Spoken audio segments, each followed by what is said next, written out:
এখানে তো আল্লাহ সুবহানাহু ওয়া তাআলা প্রতিটা জায়গায় দেখাচ্ছে আমরা মেয়েরা কত আদরের।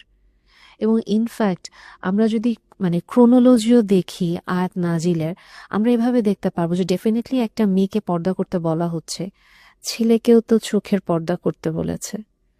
ছেলেদের চোখের পর্দাটা কিন্তু আগে এসেছে। এবং আরো যে জিনিসটা আমাদের ইসলাম প্র্যাকটিসের ক্ষেত্রে আমরা সব সময় জিনিসটা আমাদের টার্গেট থাকে মেয়েদেরকে ইসলাম প্র্যাকটিস করাতে হবে, মেয়েদের এইটা হচ্ছে, মেয়েদের ওটা হচ্ছে।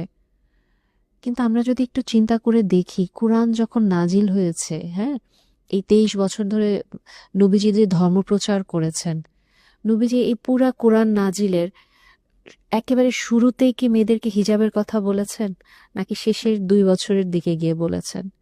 আমরা যদি এই যে রেভেলেশনের ক্রোনোলজি বা হচ্ছে আমরা সিরিয়ালটা মেনটেন করি, আমরা অনেক ক্ষেত্রেই দেখতে পারবো যে ইসলাম, আল্লাহ, নবীজি প্রত্যেকটা জায়গায় মেয়েদেরকে অসম্ভব আদর করেছে, সম্মান করেছে, মেয়েদের সাইকোলজি বোঝার চেষ্টা করেছে, তাদের যে লিমিটেশনগুলো ওগুলো বোঝার চেষ্টা করেছে। কিন্তু আমরা জিনিসটা কিভাবে বলছি? আপনি কি কখনো এটা বলেন টাকা পয়সার সমস্যা? টাকা না থাকলে কিন্তু আমাদের এক ফোঁটা ভালো লাগে না। আমরা তো বলি না টাকা ফিতনা। তার মানে কি টাকাও আমাদের জন্য টেস্ট। কিন্তু আমরা জিনিসটা কিভাবে বলছি? নারী ফিতনা।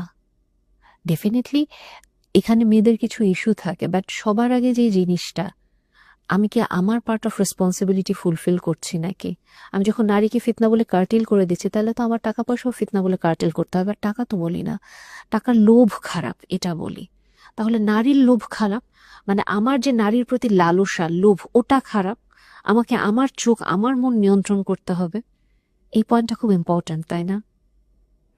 কাজে আমি জানি না আপনারা কোনো টিনেজার মেয়ে এই কথাগুলো শুনছেন কিনা।